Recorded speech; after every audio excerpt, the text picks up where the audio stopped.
a dormant volcano in the northern Cascades in Washington state. At her feet, the small town of Everson. People here have another potentially explosive neighbor, a pair of huge underground natural gas pipelines that run beneath their backyards. One night, without warning, one of the gas lines erupts.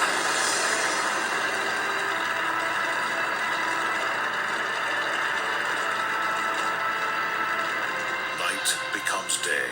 A 400-foot torch of natural gas lights up the valley below. What the hell? Up there is just lit. And some even think the volcano is erupting. We both just looked at each other and went, what was that? Susan and Russ Powell are home just a few hundred yards away when they're jolted by the explosion. It sounded like a plane coming down on the house or somebody dropping a bomb on us. And my next thought was, there's nowhere to hide. The house shook and the ground rumbled, and all of a sudden the sky lit up, and all I could think was Mount Baker Blue. He's half asleep, and he goes, it's a bomb. Gotta get out of here. Just down the road, Linda and Greg Barleen see the fireball on the ridge. Oh, it's bright. It's hard to drive. With their video camera rolling, the Barleens head toward the huge flame. It appears to be spreading in the direction of the Powells. Then when we went up the driveway, the heat came right through the car. I don't think we ought to go up there. I don't think we have a choice. We've got Russ and Susan up here. It's hot. I can feel it through the car. Boy, when he opened his side of the door, it just got hot. It was so noisy. And then we had to shout to talk to each other at home. Even from a half mile away, the roar of gas escaping at 700 pounds per square inch is deafening. It's as if they're standing next to a jet engine. I've never heard anything like it, and it scared me to death. The amount of natural gas an average family of 4 uses in a year burns every second. All I know is it was close, and it was high, and it was huge, and I was in complete awe. The gas control center of the Northwest Pipeline Company is 1,000 miles away in Salt Lake City. Alarms flash on their computerized maps. Minutes later, crews shut off valves miles apart on either side of the rupture, but it will take hours for the gas in the ruptured section to burn out. At daybreak, the damage is clearly visible.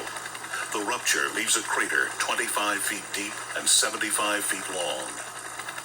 Fortunately, no one is hurt and no homes are destroyed. Rescue crews still don't know what caused the break. They fear a second, even bigger pipeline running parallel to the damaged line may rupture at any moment. I'm gonna get right here. I'm getting right up in the damn hole. Greg Barleen, Russ Powell, and a friend don't realize the danger as they go in for a closer look. An awful big ravine. Just beneath them is the second pipeline. The gas valve has not been turned off. The pipeline is still actively transporting natural gas. Yeah, the ground is still vibrating. Trees are burned to their stumps. Huge chunks of the steel pipe are embedded in the ground 150 yards away. Then, just 24 hours later, another explosion rips apart the very same pipeline. This inferno is 250 miles to the south in Kalama, Washington. Once again, a 300-foot fireball creates a spectacular sight. Fortunately, there are no injuries or property damage. These ruptures raise unsettling questions. A catastrophic pipeline break is rare, but for it to happen twice in 24 hours is unprecedented. An investigation by Northwest Pipeline indicates part of the cause lies with Mother Nature. We've been able to determine that there was land movement in the area that caused significant strain and stress on the pipeline, that it caused the pipeline to rupture. Geologists like Susan Flame say the pipe was laid through 2 ancient slide areas that haven't moved in 1,000 years. But rainfall had been above average for 3 years prior to the break, softening the hillside. Underground and undetected, tons of mud slowly pushed against the pipe until the steel pipe could bend no more. Picture yourself taking a paper clip, straighten that paper clip out, and if you bend it back and forth, it will actually bend back and forth quite a bit before it ever breaks. Compare that to a very thick-walled steel pipeline, and you'll begin to see how much flexibility you can have in a pipeline.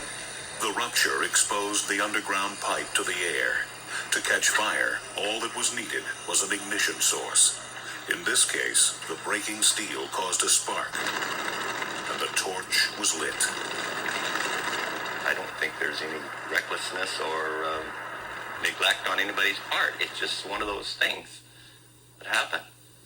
Pipeline operators use many techniques to try to prevent such ruptures. Northwest Pipeline routinely inspects its 4,000 miles of lines running from the Canadian border to New Mexico. It does so by air, on the ground, and even under the ground with a device known as a smart pig, an unmanned electronic sled on wheels. The pig travels down the pipe at 5 miles an hour, checking for cracks and weak spots in welds. Later, engineers can read its electronic mapping device, know precisely where any problems lie, and begin digging for repairs. Linda and Greg Barleen find these assurances comforting. They now have a new respect for their nearest neighbor. The pipeline that exploded runs right next to their house. I know now I would be more conscious when they say they're going to be doing something different. Northwest Pipeline is adding new motion sensory devices to slide-plagued areas in Washington state. They hope to avoid any more unnatural eruptions.